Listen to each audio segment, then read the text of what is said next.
Good morning. Today we are moving on to the next module, an overview of Indian economy. We are moving on to the topic Indian economy since 1991. So during 1980s and 1990s, Indian economy faced with many problems like trade deficit, huge foreign debt, sharp decline in the external value of rupee, low economic efficiency, recession and all these problems were faced by the Indian economy during 1980s and 1990s. So first, the huge trade deficit. Trade deficit means when the import is greater than export, that is the trade deficit. We can call by negative balance of trade as the trade deficit. So negative balance of trade means the difference between export and import is known as the balance of trade.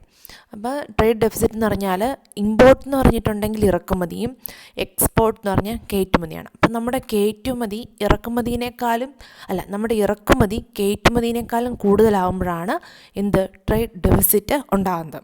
ശരിക്കും നമ്മുടെ കയറ്റുമതിയല്ലേ ഇറക്കുമതിയേക്കാളും കൂടുതലാവണ്ടേ? അങ്ങനെയാണെങ്കിലേ നമ്മുടെ economic ഒരു growth ഉണ്ടാകത്തുള്ളൂ. അതുപോലെ തന്നെ huge foreign ഡെപ്റ്റ്, നമ്മുടെ വിദേശ രാജ്യങ്ങളിലുള്ള കടം കൂടാൻ തുടങ്ങി.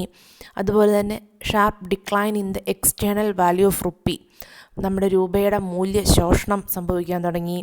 Low economic efficiency, the economic efficiency of our country started to decline, recession, സാമ്പത്തിക മാന്ദ്യം, അങ്ങനെ പല പ്രോബ്ലംസും ഇന്ത്യൻ എക്കണോമി ഫേസ് ചെയ്യാൻ തുടങ്ങി. ഓക്കെ, സോ ഈ പറഞ്ഞ ഫാക്ടേഴ്സൊക്കെയും ഇന്ത്യയിൽ വേറെ പല പ്രോബ്ലംസും റൈസ് ചെയ്യാൻ കാരണമായി.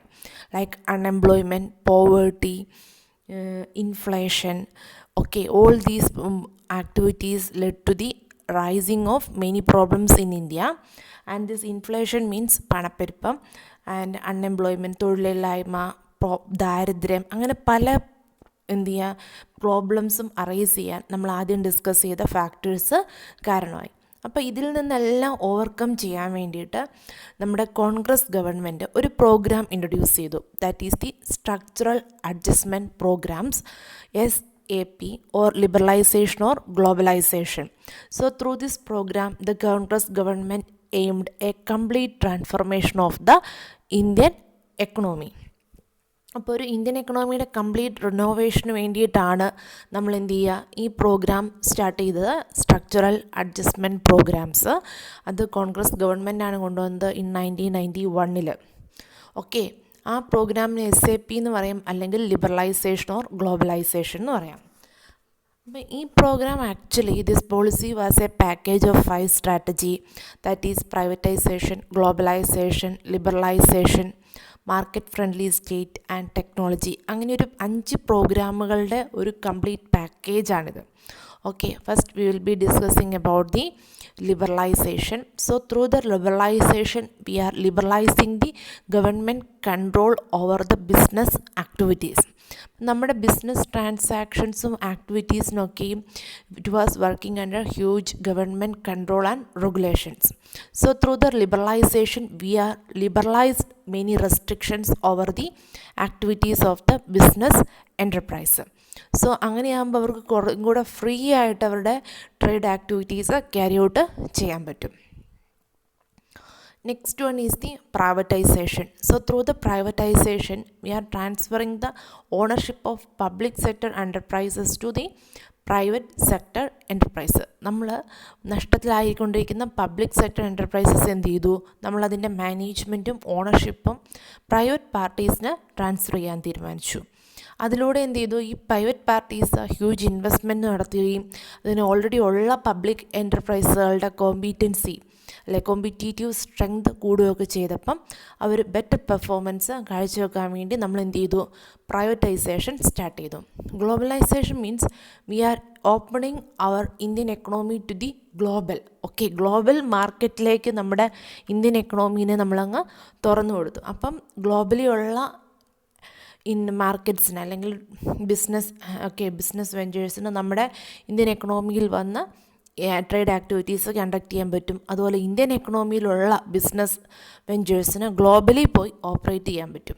Okay, so that is the LPG, liberalisation, globalisation and privatisation. Now we are moving on to an overview of Indian economy since 1991. Okay, we will be discussing about that. First one is the gross domestic product, that is GDP. It is the total monetary value of all final goods and services produced within a country during a particular year. നമ്മളൊരു വർഷം ഒരു രാജ്യത്ത് അല്ലെങ്കിൽ ഒരു particular geographical ഏരിയയിൽ produce ചെയ്യുന്ന goods and സർവീസസിൻ്റെ monetary വാല്യൂവിനെയാണ് നമ്മൾ GDP എന്ന് പറയുന്നത്. അപ്പോൾ നിങ്ങൾ ടെക്സ്റ്റ് ബുക്ക് ഓപ്പൺ ചെയ്താൽ നിങ്ങൾക്ക് കാണാൻ പറ്റും. ആക്ച്വലി 1990s നമ്മുടെ GDP 5,86,212 ഉണ്ടായത്. അപ്പം നമ്മുടെ GDP ഗ്രാജ്വലി ഇൻക്രീസ് ചെയ്ത് ഇപ്പോൾ എത്തിയിരിക്കുന്നത് $2 trillion. Okay, so our GDP has started to increase tremendously. അതുപോലെ തന്നെ foreign direct investment. So it's actually the investment made by an individual or an organisation in to the business ventures which is located in the other country. വേറെ രാജ്യത്തുള്ള business ഓർഗനൈസേഷനിൽ നമ്മൾ നമ്മുടെ investment നടത്തുമ്പോൾ അതിനെയാണ് നമ്മൾ എന്ത് പറയുന്നത്, ഫോറിൻ ഡയറക്റ്റ് ഇൻവെസ്റ്റ്മെൻറ്റ് എന്ന് പറയുന്നത്. അപ്പോൾ ആക്ച്വലി നമ്മുടെ 1990s ബിഫോർ 1990s നമ്മുടെ ഫോറിൻ ഡയറക്റ്റ് ഇൻവെസ്റ്റ്മെൻറ്റ് 74 million ആയിരുന്നു. So that was increased. So after the introduction of these policies, this was increased to 175.454% നമ്മുടെ എന്ത് ചെയ്തു, ഫോറിൻ ഡയറക്റ്റ് ഇൻവെസ്റ്റ്മെൻറ്റ് ഇൻക്രീസ് ചെയ്തു. അപ്പോൾ 2015 കണക്ക് പ്രകാരം ഒരു $63 billion ആണ് നമ്മുടെ ഫോറിൻ ഡയറക്റ്റ് ഇൻവെസ്റ്റ്മെൻറ്റ് ഇപ്പം. അതുപോലെ തന്നെ നമ്മുടെ foreign exchange reserve or forex reserve. So that is the assets that are held by the nation's central bank or monetary authority and will be generally held in reserve currencies. Okay, നമ്മുടെ central bank അല്ലെങ്കിൽ monetary authorities അവരുടെ പക്കൽ സൂക്ഷിക്കുന്ന കരുതൽ ധനത്തിനെയാണ് എന്തു പറയുന്നത്, foreign exchange reserve or forex reserve എന്ന് പറയുന്നത്. അത് നമ്മൾ ഫോറിൻ കറൻസീസിലാണ് നമ്മൾ എന്ത് ചെയ്യുക, നമ്മുടെ കയ്യിൽ അത് സൂക്ഷിക്കുന്നത്. അപ്പം നമുക്കിത് ടെക്സ്റ്റ് ബുക്ക് നോക്കിയാൽ നമുക്ക് കാണാൻ പറ്റും. Forex reserve has also increased. Next one is the external ഡെപ്റ്റ്. ഓക്കെ, സോ ഫോറിൻ ലെൻഡേഴ്സിൻ്റെ അടുത്ത് നിന്ന് നമ്മൾ വാങ്ങിയിട്ടുള്ള കടവായിട്ട് വാങ്ങിയിട്ടുള്ള മണീനെയാണ് നമ്മൾ എന്ത് പറയുന്നത്, എക്സ്റ്റേണൽ ഡെപ്റ്റ് എന്ന് പറയുന്നത്. ഓക്കെ, നമ്മൾ വിദേശ രാജ്യങ്ങളിൽ നിന്ന് നമ്മൾ വാങ്ങിയ കടത്തിനെയാണ് നമ്മൾ എന്ത് പറയുന്നത്, എക്സ്റ്റേണൽ ഡെപ്റ്റ് എന്ന് പറയുന്നത്. അപ്പം നിങ്ങൾ ഈ കണക്ക് നോക്കിയാൽ അറിയാൻ പറ്റും. ടെക്സ്റ്റ് ബുക്കിൽ 1991 നമ്മുടെ എക്സ്റ്റേണൽ ഡെപ്റ്റ് 83.8 billion ആണ്. അപ്പോൾ ഇപ്പോഴത്തെ കണക്ക് പ്രകാരം അത് ഓൾമോസ്റ്റ് 2015 കണക്ക് പ്രകാരം $480.2 billion ആയിട്ടുണ്ട്. പക്ഷേ നിങ്ങൾക്കിപ്പോൾ ഈ കണക്ക് കാൽക്കുലേഷൻസ് വെച്ച് നോക്കുമ്പോൾ അത് ഇൻക്രീസ് ചെയ്തു എന്ന് തോന്നിയാൽ ആക്ച്വലി നമ്മുടെ GDP അതിനനുസരിച്ച് കൂടിയത് കൊണ്ട് തന്നെ കമ്പാരിറ്റീവ്ലി നമ്മുടെ എക്സ്റ്റേണൽ ഡെപ്റ്റ് കുറഞ്ഞിരിക്കുകയാണ്. Okay,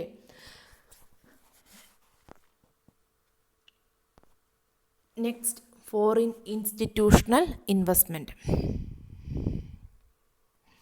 Foreign institutional investment are those institutional investors which invest in the assets belonging to the different country other than where the organization is based. Foreign institutional investment എന്ന് പറഞ്ഞാൽ ഇത് investment made by the foreign companies or foreign economies in our country. അപ്പം വിദേശ രാജ്യങ്ങളിൽ നിന്നുള്ളവർ നമ്മുടെ രാജ്യത്ത് നടത്തുന്ന നിക്ഷേപത്തെയാണ് നമ്മൾ ഫോറിൻ ഇൻസ്റ്റിറ്റ്യൂഷണൽ ഇൻവെസ്റ്റ്മെൻറ്റ് എന്ന് പറയുന്നത്. അപ്പോൾ നമുക്ക് നോക്കിയാൽ കാണാൻ പറ്റും 1992-93 ആ ടൈമിൽ നമ്മുടെ ഇൻസ്റ്റിറ്റ്യൂഷണൽ ഇൻവെസ്റ്റ്മെൻറ്റ് അല്ലെങ്കിൽ FII $4.2 million ആണ്. ഓക്കെ, പക്ഷേ അതിപ്പോൾ എന്ത് ചെയ്തു, ഇൻക്രീസ് ചെയ്ത് $2.53 million എത്തി നിൽക്കുന്നു. Next one is the per capita income. Is the total income. It's a measure of average income earned per person in a given area in a specific year. Okay, total income divided by the total population. ഒരു രാജ്യത്തുള്ള ആൾക്കാരുടെ ഓരോ ഇൻഡിവിജ്വലിനെ എടുത്ത് നോക്കുമ്പം ആ ഓരോ individually ഉള്ള ഇൻകത്തെയാണ് നമ്മൾ എന്ത് പറയുന്നത്, പെർ ക്യാപിറ്റ ഇൻകം എന്ന് പറയുന്നത്. അപ്പോൾ ഒരു രാജ്യത്ത് കിട്ടുന്ന total income divide by total number of പീപ്പിളാണ് പെർ ക്യാപിറ്റ ഇൻകം എന്ന് പറയുന്നത്. സോ നമ്മുടെ പെർ ക്യാപിറ്റ ഇൻകവും എന്ത് ചെയ്യുന്നുണ്ട്, ഇൻക്രീസ് ചെയ്യുന്നുണ്ട്. നമ്മുടെ 1991 നമ്മുടെ പെർ ക്യാപിറ്റ ഇൻകം 6270 ആണ്. ഓക്കെ, ആക്ച്വലി ഇൻ 2016 ആയപ്പോഴേക്കും നമ്മുടെ പെർ ക്യാപിറ്റ ഇൻകം ഇൻക്രീസ് ചെയ്ത് 93,293 ആയി. ഓക്കെ, 93,293 ഇൻക്രീസ് ചെയ്തു. ഓക്കെ, ഓരോ ഇൻഡിവിജ്വലിൻ്റെയും പെർ പേഴ്സൺ ഇൻകം എടുത്താൽ അതിനെയാണ് നമ്മൾ എന്ത് പറയുന്നത്, പെർ ക്യാപിറ്റ ഇൻകം എന്ന് പറയുന്നത്. പെർ ക്യാപിറ്റ ഇൻകവും ഇൻക്രീസ് ചെയ്തു. Next one is the purchasing power parity. In case of purchasing power parity, it is the ability to borrow things and it is compared or it is calculated based on the standard of living and cost of living in a particular country. Okay, നമ്മുടെ ഒരു രാജ്യത്തിൻ്റെ വാങ്ങൽ ശേഷി, നമുക്ക് എന്തെങ്കിലും വാങ്ങാനുള്ളൊരു ശേഷിനെയാണ് നമ്മൾ എന്ത് പറയുന്നത്, പർച്ചേസിംഗ് പവർ പാരിറ്റി എന്ന് പറയുന്നത്. അപ്പം നമ്മുടെ സ്റ്റാൻഡേർഡ് ഓഫ് ലിവിങ്ങിനെയും കോസ്റ്റ് ഓഫ് ലിവിങ്ങിനെയും ബേസ് ചെയ്തിട്ടാണ് നമ്മൾ പർച്ചേസിംഗ് പവർ പാരിറ്റി കാൽക്കുലേറ്റ് ചെയ്യുന്നത്. ആക്ച്വലി നമ്മുടെ പർച്ചേസിംഗ് പവർ പാരിറ്റി എന്ന് പറയുന്നത് 1991 പ്രകാരം $173 ആയിരുന്നു. Okay, actually per capita purchasing power parity actually ഇത് ഇൻക്രീസ് ചെയ്തു. ഓക്കെ, ഒരു 2014 എത്തിയപ്പോഴേക്കും ഈ നമ്മുടെ പർച്ചേസിംഗ് പവർ പാരിറ്റി ഇൻക്രീസ് ചെയ്ത് 55,701 ആയിട്ട് ഇൻക്രീസ് ചെയ്തു. അപ്പം 1991 നമ്മുടെ പർച്ചേസിംഗ് പവർ പാരിറ്റി എന്ന് പറയുന്നത് 1173 ആയിരുന്നു. അത് 55,701 നമ്മുടെ ഇൻക്രീസ് ചെയ്തു. പക്ഷേ ഡെവലപ്ഡ് കൺട്രീസിനെ കമ്പയർ ചെയ്ത് നോക്കുമ്പം നമ്മുടെ സ്റ്റാൻഡേർഡ് ഓഫ് ലിവിങ്ങും കോസ്റ്റ് ഓഫ് ലിവിങ്ങും ഒക്കെ എന്ത് ചെയ്തു, കമ്പാരിറ്റീവ്ലി ലോ ആണ്. ഓക്കെ, അപ്പം keep in mind that India is actually A developing country. We are not an underdeveloped country and we are not an developed country. We are on the path of development. Next one is the share of agriculture, industry and service in GDP. But actually India is actually an agricultural country. After the independence, before the independence, India's major wealth was from the agricultural activities. Our traditional occupation is agriculture. So actually after the introduction of this policy, the contribution from agriculture had started to decrease. At the same time, the contribution from service sector as well as the industrial sector has started to increase tremendously. അപ്പം നമ്മൾ India എന്ന് പറയുന്ന basically ഒരു agricultural കൺട്രിയാണ്. Okay, most of the people are doing agricultural activity. പക്ഷേ അഗ്രികൾച്ചറിൽ നിന്ന് ഇന്ത്യയുടെ എക്കണോമിയിലേക്കുള്ള കോൺട്രിബ്യൂഷൻ നമ്മുടെ ഒരു 15% ആയിട്ട് കുറഞ്ഞു. 1991 ആ ടൈമിൽ നമ്മുടെ അഗ്രികൾച്ചറിൽ നിന്നുള്ള കോൺട്രിബ്യൂഷൻ ഒരു 29% ഉണ്ട്. അതൊരു 15% ആയിട്ട് ഡിക്ലൈൻ ചെയ്തു. പക്ഷേ അറ്റ് ദ സെയിം ടൈം നമ്മുടെ സർവീസ് സെക്ടറിൽ നിന്നുള്ള കോൺട്രിബ്യൂഷൻ 53% ആയി. അതുപോലെ തന്നെ ഇൻഡസ്ട്രിയൽ സെക്ടേഴ്സിൽ നിന്നുള്ള കോൺട്രിബ്യൂഷനും ട്രമെൻഡസ്ലി ഇൻക്രീസ് ചെയ്യാൻ തുടങ്ങി. ബട്ട് അഗ്രികൾച്ചറൽ സെക്ടേഴ്സിൽ നിന്ന് എന്ത് ചെയ്യാൻ പറ്റും, കോൺട്രിബ്യൂഷൻ ഡിക്ലൈൻ ചെയ്തു. നെക്സ്റ്റ് വൺ ആണ് labour force and employment. Okay, so labor force in India is currently stand at the rate of 49.7 crores. Actually 1991 Indian labor force 33.7 crores ആയിരുന്നു. So that was increased to 49.7 crores. Okay, so the agriculture sector, നമ്മുടെ agriculture sector, അതായത് ഇന്ത്യയുടെ back bone ആയിട്ട് നമ്മൾ consider ചെയ്തിരുന്ന agriculture സെക്ടറിലുള്ള labour force below 50% ആയിട്ട് എന്ത് ചെയ്തു, ഡിക്രീസ് ചെയ്തു. At the same time the labour force in the service sector as well as the industrial sector has tremendously increased. So telecommunication. Okay, in the telecommunication sector also has seen a tremendous growth in the country after 1991. Okay, actually in the telecommunication sector, okay, based on the 2016 calculation, we are telling 103 crore subscribers are there. Okay, currently we are the second largest subscriber country, okay, after China. നമ്മൾ നമ്മുടെ telecommunication സെക്ടറിലും നമുക്ക് എന്ത് ചെയ്തു, ഒരു tremendous growth ഒക്കെ വന്നു. അതിൽ actually നമ്മുടെ ടെലികമ്മ്യൂണിക്കേഷൻ സെക്ടറിലെ സബ്സ്ക്രൈബേഴ്സിൻ്റെ എണ്ണം 103 ക്രോറാണ്. ഓക്കെ, ആൻഡ് നമ്മളാണ് ചൈന കഴിഞ്ഞാൽ സെക്കൻഡ് പൊസിഷനിൽ ഒരു സബ്സ്ക്രൈബേഴ്സ് ടെലികമ്മ്യൂണിക്കേഷൻ സെക്ടറിലുള്ള സബ്സ്ക്രൈബേഴ്സിൻ്റെ എണ്ണത്തിൽ സെക്കൻഡ് പൊസിഷനിൽ നിൽക്കുന്നത് ഇന്ത്യയാണ്. Next comes the industrial sector. After 1991, we can see a tremendous development in the industrial sector also. After 1990s, when there was a privatization of many industries took place. So this led to the increasing the competency of the industries. So this led to the development in the industrial sector also. അപ്പം industrial സെക്ടറിലും നമുക്ക് എന്ത് ചെയ്യാൻ പറ്റും, ഒരു tremendous growth കാണാൻ പറ്റും. 1991 ശേഷം കുറേയധികം ഇൻഡസ്ട്രീസ് എന്ത് ചെയ്തു, പ്രൈവറ്റൈസ് ചെയ്തു. അതുകൊണ്ട് തന്നെ പ്രൈവറ്റൈസ് ചെയ്തപ്പോൾ തന്നെ നമ്മുടെ ഇൻഡസ്ട്രീസിൻ്റെ കോമ്പീറ്റൻസി എന്ത് ചെയ്തു, ഇൻക്രീസ് ചെയ്യാൻ സ്റ്റാർട്ട് ചെയ്തു. അവരുടെ കോമ്പീറ്റൻസി ഇൻക്രീസ് ചെയ്യുമ്പോൾ തന്നെ അത് നമ്മുടെ ഇൻഡസ്ട്രിയൽ സെക്ടറിൻ്റെ ഒരു ട്രമൻഡസ് ഗ്രോത്തിലേക്ക് വഴി തുറന്നു. അഗ്രികൾച്ചറൽ സെക്ടറിലും നമുക്ക് ഒരു നാച്ചുറലി നമ്മൾ എന്ത് ചെയ്തു, ഇംപ്രൂവ്ഡ് ക്വാളിറ്റി പ്രൊഡക്ട്സ് യൂസ് ചെയ്യാൻ തുടങ്ങിയപ്പം നമ്മുടെ അഗ്രികൾച്ചറൽ സെക്ടറിലും ഒരു ഡെവലപ്മെൻ്റ് ഉണ്ടായി. ഇമ്പോർട്ടഡ് ക്വാളിറ്റി പ്രൊഡക്റ്റ്, അതിൽ പുതിയ പുതിയ മിഷനറീസും ടെക്നിക്സും ഒക്കെ നമ്മൾ എന്ത് ചെയ്തു, അഗ്രികൾച്ചറൽ സെക്ടറിലും സ്റ്റാർട്ട് ചെയ്യാൻ തുടങ്ങി. അപ്പോൾ നമ്മുടെ അഗ്രികൾച്ചർ സെക്ടർ എന്ത് ചെയ്തു, ഡെവലപ്പ് ചെയ്യാൻ സാധിച്ചു. അതുപോലെ തന്നെ സർവീസ് സെക്ടർ. ഓക്കെ, സോ നമ്മൾ ഓൾറെഡി ഡിസ്കസ് ചെയ്തു, നമ്മുടെ സർവീസ് സെക്ടറിൽ നിന്ന് നമ്മുടെ ഒരു മേജർ കോൺട്രിബ്യൂഷൻ നമ്മുടെ എക്കണോമിയിലേക്ക് വരുന്നുണ്ട്. Next comes the foreign trade.